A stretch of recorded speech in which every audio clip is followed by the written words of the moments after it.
Alright people, don't forget to subscribe and hit the bell notification. That way you'll know when I upload the next video and you'll be supporting my channel. Follow me on Twitter. Every time I upload a new video, I'll be tweeting.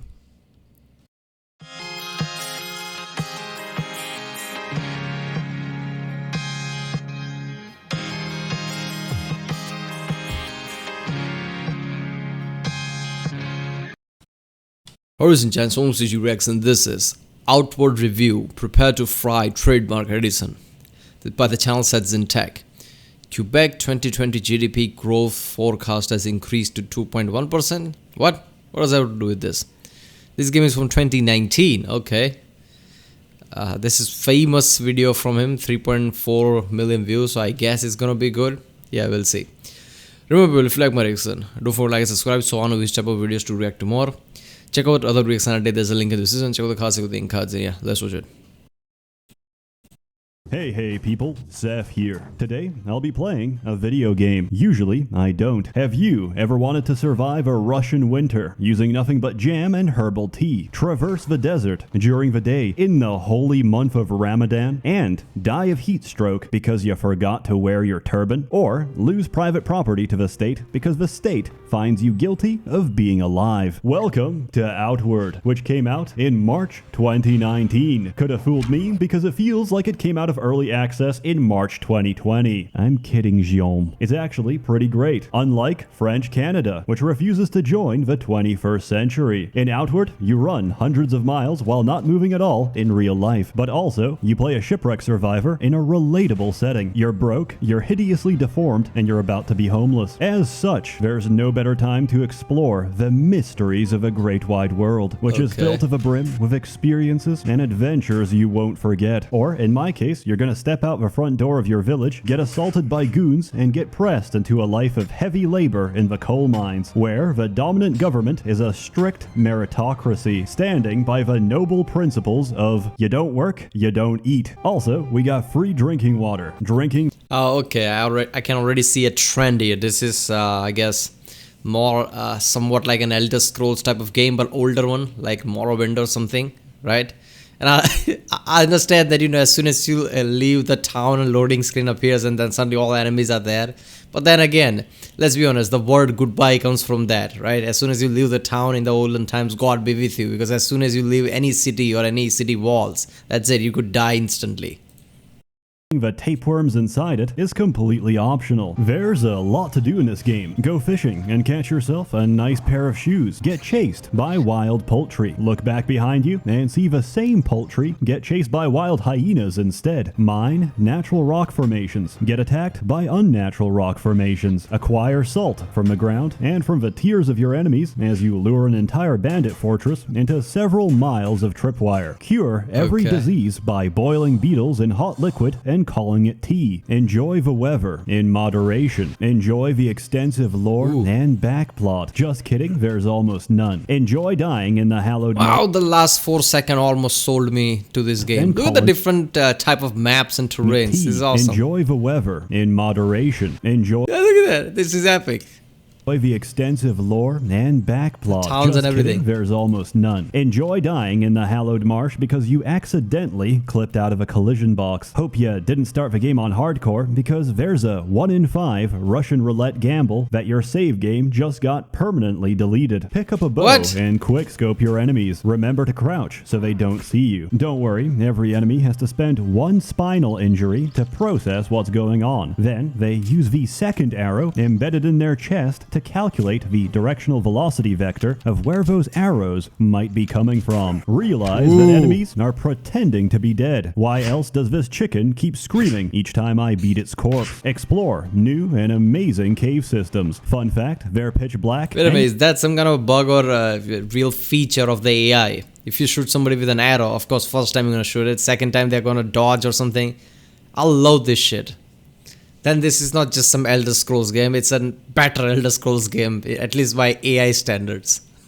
You can't see shit. Better pack a torch, strap a lantern to your pack, or better yet, light a campfire every 10 meters to trace your way back, because there's no map in the dungeon. There is a map of the area, but there's no magical GPS to tell you where you are. You gotta figure out your location and orientation using landmarks and natural geography. Let's say I need to head back to town, but where is town? Oh right, it's northwest of a gigantic screaming pylon. Go camping, get stabbed inside your own tent. Take the eco-friendly option and grow your own biodegradable tent. It's more expensive, but hey, it's better for carbon emissions. Go to bed, get stabbed anyway. Go camping in town, because somehow there's no law against vagrancy in the market square, or against setting up bonfires, cooking appliances, and even a miniaturized meth lab in the middle of a street. The legal system in this game could use some work. There's also a lot you can't do in this game. Oh my god, I don't want to pause so much, but that's still just 3 minutes in. This game has already sold on me, because I love this whole element. First of all, you have to navigate just to see where you're going,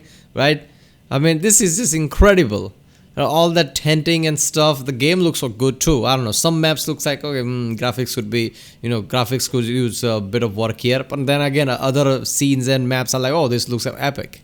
Start, you can't level up. There's no leveling in this game. The same 4 bandits on a picnic can fuck you up at any stage of a game. So, how does one get stronger? 1. You go into a dungeon and loot it for every possible piece of gear. In this game, equipment is not made equal. The difference between a wooden fishing stick and a unique legendary spear is quite staggering. On top of that, you can craft your own weapons and armor, or get them custom built by the local blacksmith. In time, you can go from looking I'm not gonna lie, like that addition, that level system is not there, because sometimes, let's be honest, some simple fucking bandit, right?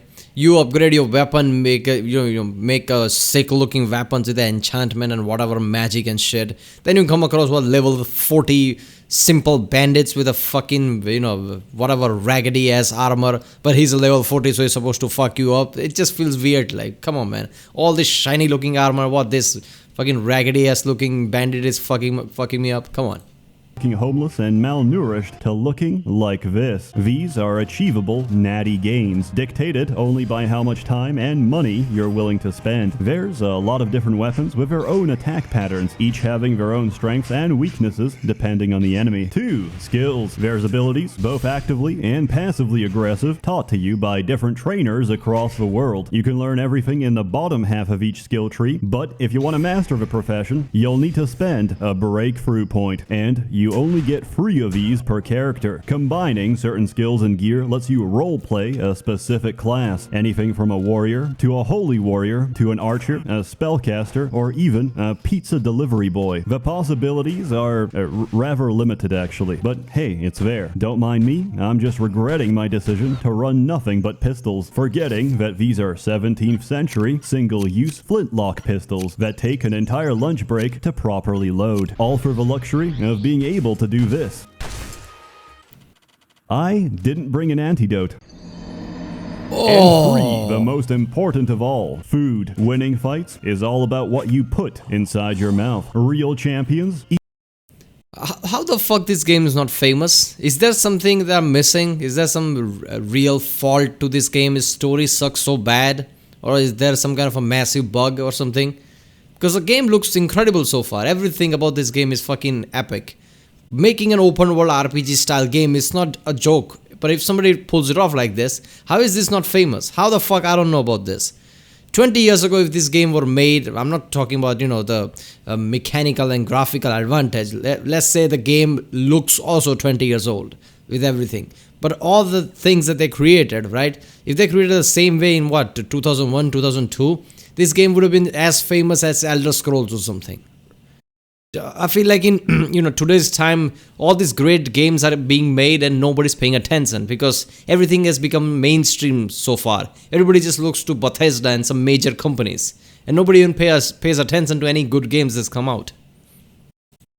Eat like champions. Cierzo ceviche, luxe léchette, ragout de marais, and diadème de gibier is what those words sound like coming out of a foreigner's mouth. These are all French dishes that effectively translate to the same thing. 10 to 15 minutes of turbo stamina, health, and mana recovery. They also look delicious, so I tried to recreate them in real life, at which point they became biohazardous and I had to stop. Better stay hydrated as well, because that's another 3 minutes of stamina recovery, and that shit stacks. There's no quick and easy way of getting back your vitality, and at least in the early game, potions are outside the coverage of your healthcare plan. So, if you hope to survive, you better learn how to cook some goddamn delicious meals, or convince your... Yeah, cooking is not some joke, right? I watched some Sam video, I guess yesterday I uploaded a video where he talks about how kidney beans, right? If you boil it at what, 100 degrees or something, yeah, it's eatable.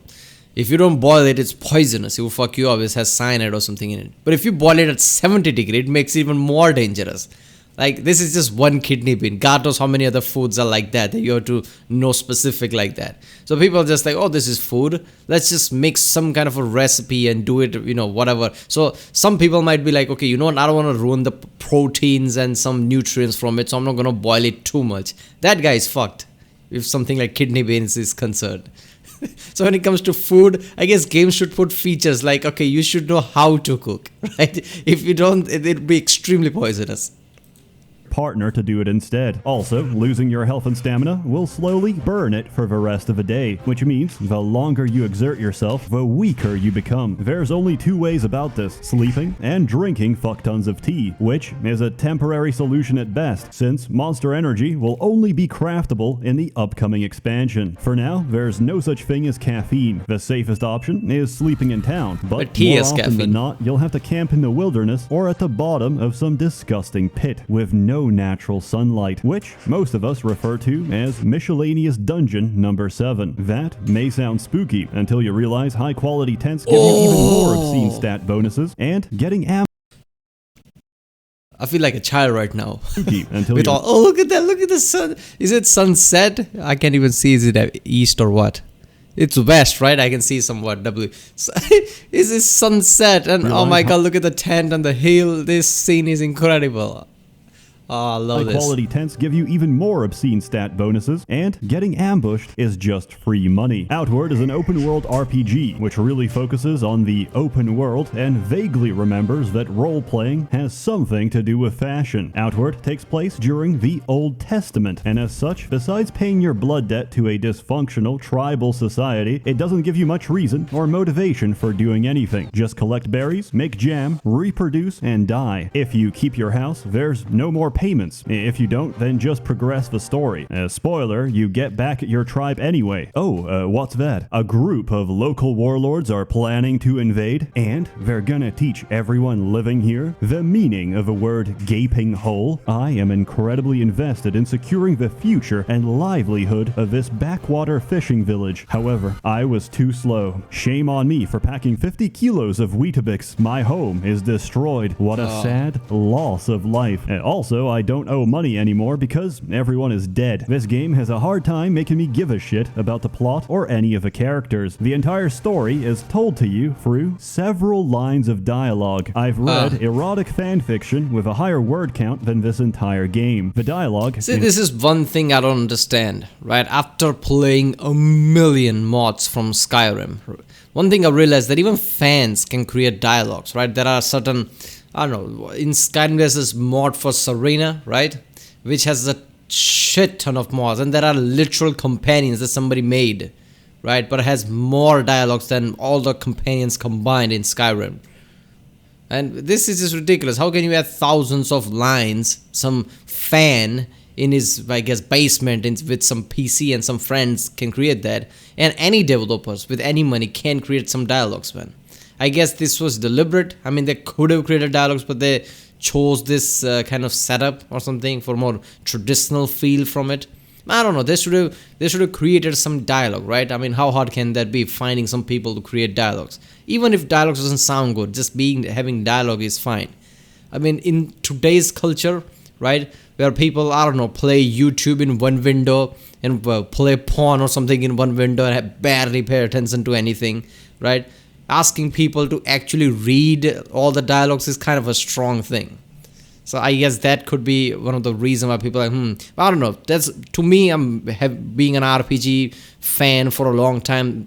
For me, it's not an issue. I would be fine with that. But yeah, I can see how that could be a problem for most people. Is voice acted, but voice acting is expensive. Hey, ever since Quebec left Canada, you can't call it a street anymore. It's a fucking war zone out there. And getting a voice actor alive into city limits with most of their limbs still attached, that's not happening. You're not going to survive a first dead zone without a paramilitary escort. And that's a cost the studio can't afford. Which is why they voice act the first 5 words in a sentence and stand around silently while you read the rest. Not like it makes a difference, because there's only 5 voice actors in this entire game who are incredibly talented to be able to vocalize so many different, unique characters. Who could forget the blacksmith? What can I do for you? Who is genetically identical to every other blacksmith ever conceived. Want to buy something? What can I do for you? Want to buy something? Whether naturally or by cesarean, the dude who sells fish. Greetings, friend. Is there a mod support for this game? I'm pretty sure people can fix this, right? I mean, people can easily fix this if there's a mod support. Because, small things like this, if done right, can be really immersive, let's just say. Immersion comes from a small thing like this, but obviously base has to be there. The game has to be good looking, mechanics has to be great, everything has to be 99.9% perfect. That last 0.1% or 0.001%, whatever that is, that every blacksmith has a different dialogue, voice dialogue or something like that, is just cherry on top. That makes it more immersive experience. But if it's not that, it's fine too. But I think, modders can definitely help with that. Well, my friend. And of course, Cyrene, who prefers the crispy, smooth texture of Lucky Strikes. What's her secret? It's toasted. To truly appreciate the voice acting, I recommend going to the settings and putting the volume to 0. There is replayability to the story, in the sense you can choose between 3 different factions. The same people who try to repossess your private property, the Holy Mission on a jihad against corruption, and the Sand People on a jihad against anyone who wants their oil. Can I be very blunt for a second? Each faction has a quest line. This is 4 missions long, and one of these is the same final quest with a different coat of paint. That's a little short, but I guess that's fine for an indie title that's only... Wait, how much? Are you aware that we're about to have a global recession? Creating a character is an intense experience where the men have a grand selection. I feel like, very few people made this game, but the game is way too good looking and way too overall, nice. So I bet they put way too much time and effort into making this. Of course, they're going to ask for $40. They're like, we put way too much time into this shit. I don't know. There is a game, I forgot. Two Worlds? Two Worlds, is that the name? I think it's Two Worlds, right? It got a, I guess, a remaster too recently. I think it's Two Worlds. Wait a minute, let me check that. Oh yeah, it's Two Worlds. Two Worlds 2, not just any. Two Worlds 2. I remember playing that, in, I guess... Even before, no, wait a minute, not before, after I played Skyrim, right, in 2012. I remember playing that, and even at the time, I'm like, okay, this is not that good looking game. It felt not AAA, because I don't think it was, I don't remember. But it didn't felt AAA, it had, visually it had issue. It felt depressing at certain points, just because how the music kind of was, how the whole feel and environment of it was. But something about the game was so good that I couldn't stop playing, right? The game was made in a way, all the system, all the armor system, how you progress through certain quests, how you, go through the gaps to just, I guess, sneak into certain places, the enemies, how you go to cave and, loot it, right? Whole looting system, whole armor and weapon system. The game was so good that you can even tint your armor, right? And there was different factions and things. The game was so fucking good, even though it had a depressing feel to it, just because of how it kind of looked in a way, how the music was. But the game was, at the core of it, so good that, that's one of my favorite game ever. And this game doesn't even feel depressing. This game, just by looking at it, looks incredible. And now knowing all these factions, all these different type of equipments and things you can take, I guess, create alchemy and things. I don't know, these games, I have to play this game, man. I don't usually come across games like this. option of 4 different faces. The women have it a little better. There's options for customizing your waist, thighs, and of course, mammaries. They even have 2 sliders for body positivity. I do, however, like the Asian face, and I also like this haircut. Everyone else looks like an alcoholic stepdad, a wife beater, or ninja from Fortnite. Those are your options. Enjoy. Walking. Walking is a fantastic form of cardiovascular exercise, just like long-distance jogging. Homo sapiens are uniquely adapted for such movement, which is why we traditionally hunted wild animals by running them down slowly for many miles. How is this relevant, Seth? Because in Outward, it's what you're going to be doing 90% of the time. The other 10% is managing your inventory. Here is footage of me taking a short, brisk sprint from one town to the next. Unfortunately, I had to cut this segment, as it would be longer than this entire video. I can finally understand why there's so many skeletons lying around. This was 20 minutes long. Oh my god. These were the people who came before me and died in the process of trying to review this game. Many will tell you this is part of a meaningful journey of holding down the shift key. Many will also tell you this is why there's no fast travel, because this is a game for hardcore gamers. However, nothing in this game can actually outrun you. You can safely ignore everything and auto-run to your destination. And there is actually an unconventional form of fast travel in this game. It's called throwing yourself down a mountainside and breaking your legs. You see, when your legs explode, they will instantaneously warp you to the nearest town. If you can't find a cliff, there's a second form of fast travel in this game. It's called swallowing a cyanide pill. This is a form of speedrunning discovered during the Nuremberg trials and has virtually the same effect. In this game, you don't really die. You have defeat scenario. Oh my god, I love this shit. When I said this is like an older type game, Elder Scrolls Morrowind type games, I guess developers intended that way. They didn't kept fast travel in, right? That's why, Todd Howard and everybody basically in Oblivion and Skyrim created fast travel. So later on, Seth doesn't, I guess fuck with their games. Like, oh, this is annoying. I don't know, man. I remember playing Morrowind, right? And I didn't mind traveling everywhere. And now if you talk to anyone, Morrowind fans, they'll say that it's as a feature, like there is no fast travel that makes it more hardcore or whatever. But I can see how it can become really annoying if you don't have much time to play. As a kid, when you have 8-9 hours of play, like who gives a fuck, right? You don't have to, I guess, do anything for a few days, something like that. It's fine, but if you don't have too much time and you have to travel 20 minutes just for a location, that could become annoying. Which is one of several random events that occur instead of death. These are unique to each area and depend on the circumstances of your untimely demise, but they didn't account for people intentionally dying as a means of teleportation. If you can't or won't use such exploits, then I guess they might have speed hacking instead. You might frown upon me, but when you become gray and... I guess they knew that, but they deliberately put that in. Like, okay, they don't want people to just stop playing because of that shit. So fuck it, just kill yourself. You'll be at the next town or something.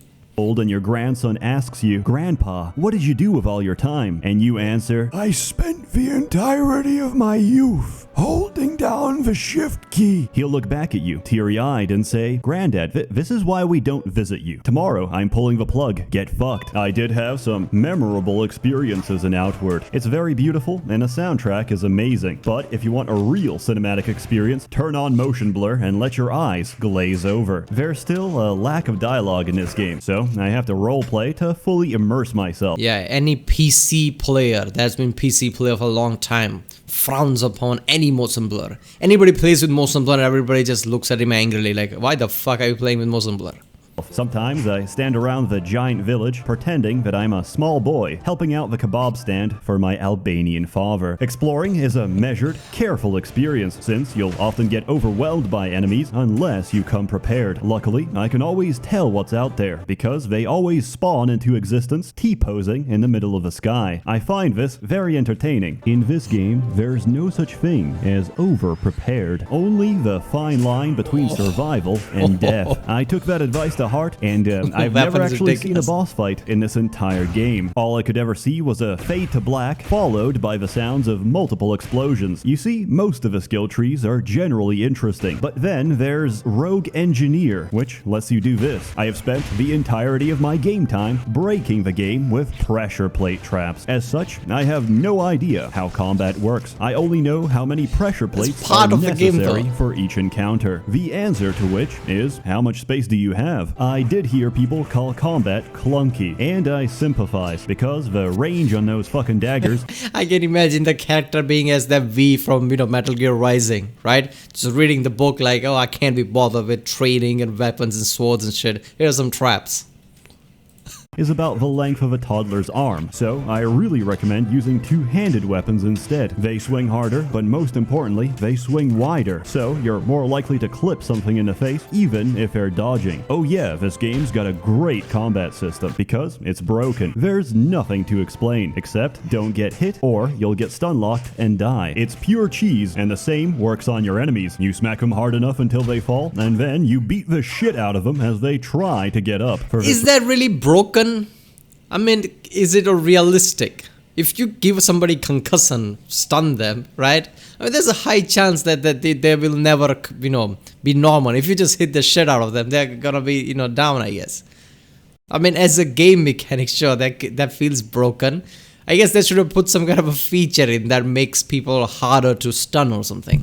reason, engaging multiple enemies is risky. It's better to try and pick them off at a distance, kite them into tripwire, or just hit them between loading screens. I hope you bought an SSD because this game takes a while to load. Remember, in Outward, there's no such thing as fair play. If it works, it's a valid means of achieving your goals. There's nothing dishonorable about impaling your enemies and running away while they bleed to death. They're also easily distractible, as I found one of the most effective weapons to be your legs, which you can use to lure bandits into death traps. As their friends get ripped apart by the local wildlife, you can jump in and loot the body for monetary gain. Some enemies, however, don't respond well to physical assault. In this case, you smear caviar on your Kleenex tissues and kill them anyway. When might fails, magic prevails, as do pizza-based attacks. I mention magic, yet you don't start with it. Learning how to cast spells is a journey in itself. You first have to reach a magical ley line. However, the only one around is inside Conflux Mountain. You'll know it when you see it, because it kinda stands out. Inside the mountain, you can take several different paths to get there. I took the most treacherous, because I was told by the heavily armed paladin at the door that it's also the shortest. He proved this point by getting his face crushed immediately after. Naturally, I left him dead on the floor and ran like a bitch. There was nothing magical about this experience. It wasn't until the next day that I dared to go back, together with better gear and a billion tripwires. Marching through the darkness, eventually I reached the ley line, where the game offered me the ability to use mana, in exchange for a permanent sacrifice of my health and stamina. At such generous exchange rates, how could I say no? After all that preparation, hardship, and the trauma of... Okay, wait a minute. So from this quest, the first time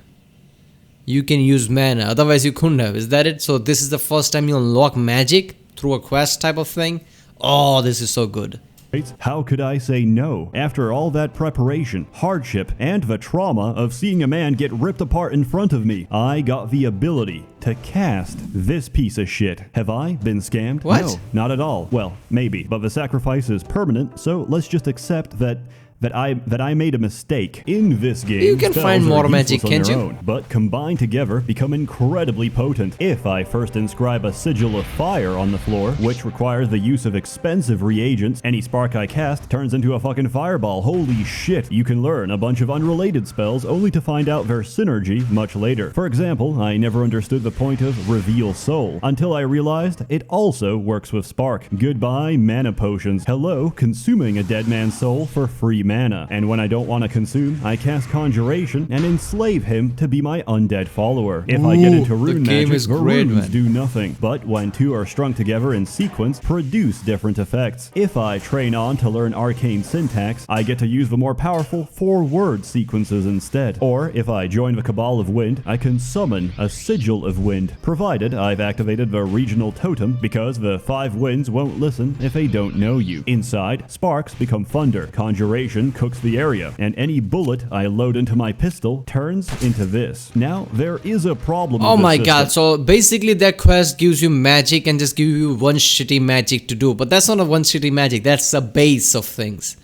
You can discover lots of different things that combined with that creates a really powerful magic type of thing. It's just incredible, man. I like the complexity there.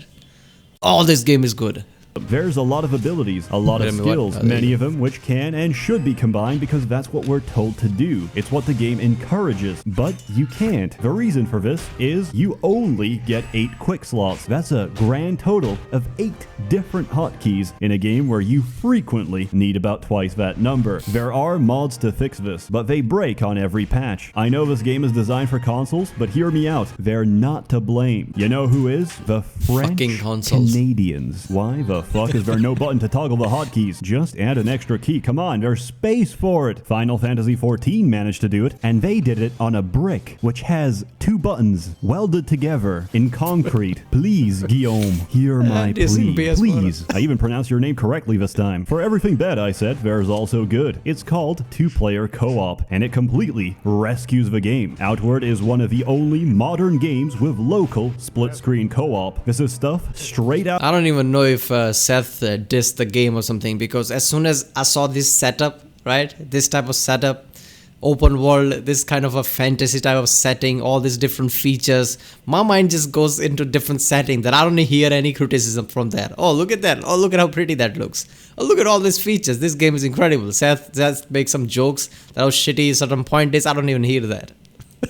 out of the 2000s, and it works great. The difficulty scales with 2 people, and honestly, it feels almost perfect. Everything can either knock you out or outright kill you in a single swipe, which makes your victories and progress together all the more meaningful. I tried to play online, but unfortunately, my copy of the game has some connectivity issues. Also, none of my friends play Outward, so we played Company of Heroes 2 instead. I found that satchel charges are very similar in function to pressure plates. The only difference is that I got the instant gratification of hearing my friend scream each time he got baited into the exact same trap. I give Outward's multiplayer a 10 out of 10. I had a lot of fun, we were very immersed, and we learned a great deal about ragdoll physics. In summary, Outward is an Italian cooking simulator designed to be played with your girlfriend. Outward provides an interesting, measured, and slow experience that gets diluted by all the hours of walking. I skipped the walking, saved my sanity, and saw the game for what it is. A beautifully ambitious gem of a game. Yet that gem is You're gonna kill me with those visuals. for what it is. A beautifully What is this? Look at that. A massive statue or something. ambitious gem of a game. Yet, that gem is uncut and uncircumcised. It's rough around the edges, but it shines best as a cooperative action RPG. And there's clearly a lot of love put into it. If you're willing to forgive all that, there's a lot to enjoy. And supposedly, the upcoming expansion will add more post-game content. I give this game a 15 out of $45, which is the price I'm willing to pay for it. And I asked GOG to put it on discount according to my score. Follow my link, and until June 15th, you get screwed a little less by our corporate masters. If you're watching later and you missed out, have a look at this. The game is always on discount. It just rotates across stores. Of course, you can always get a bigger discount, but by that I mean going to your friend's house and trying it for yourself. Except I was expecting where is he gonna go to the pirated way, because I know he's gonna talk about that. your friend's name is Trusted VIP Uploader, and his house is an IP address. As always, more content to come, so stay tuned. Man, Seth is just epic, man. I love how every time he goes to he has powers, right? To talk to this kind of the different type of sellers, right? Massive sellers, and tell them to, put these games, in discount or something, right? Just to, he has influence enough to do that shit. And at the same time, in every game he says, oh, you can take it for free, and just hints at the pirated thing. This is incredible. I don't know why, Seth didn't just point blank said that this game is incredible, because he actually played it. But that's not the point. Overall, every single map it's good that there is no fast travel, right? Because so far every location is shown, right? There is always some kind of a structure, some kind of a feature here and there that just looks epic. in any open world like Elder Scrolls type game, right? Any open world game, that is one of the best thing a player can ask for. During the journey, seeing different kind of structures, architectures that you're like, oh, this is great. It makes, I guess, journey memorable. And that is, things like this do exist in this game. I mean, they could have just easily made some mountain, some hill here and there, fuck it, some grass, some desert, and that's it. But no, they put a different type of effort to it, right? Different great looking areas, great looking structures here and there while you journey over things. All the different type of combat, things, this magical thing that he talked about, how you can, tune your magic that way. It's a complex structure, poisoning, this and that. I don't know, game looks epic to me. I mean, it checks all the boxes that are really important to make any RPG open world game like this. I mean, I know when I say RPG, the main thing of RPG is also storytelling and how you approach things and how there's a role-playing aspect to it. I understand that. But I don't know, as an overall game, this looks great. I mean, I definitely am going to check this out because I love games like this. Like I said, 2 Worlds 2. I mean, there was many issues in that game, right? If somebody plays it, doesn't really give it a chance, if you feel like, oh, this is depressing, let's shut it off. But some features of that was really good that, I couldn't stop playing the game. But this looks even better than that. So anytime a games like this come, I'm like, oh, this is just epic. Alright, people, that was Outward's review. Prepare to Fry Edison by the channel ssethtzeentach. If you like my reaction, don't forget to subscribe, check out the reaction, there's a link in the description, see how the classic thing cuts in. Yeah, I'll see you next time.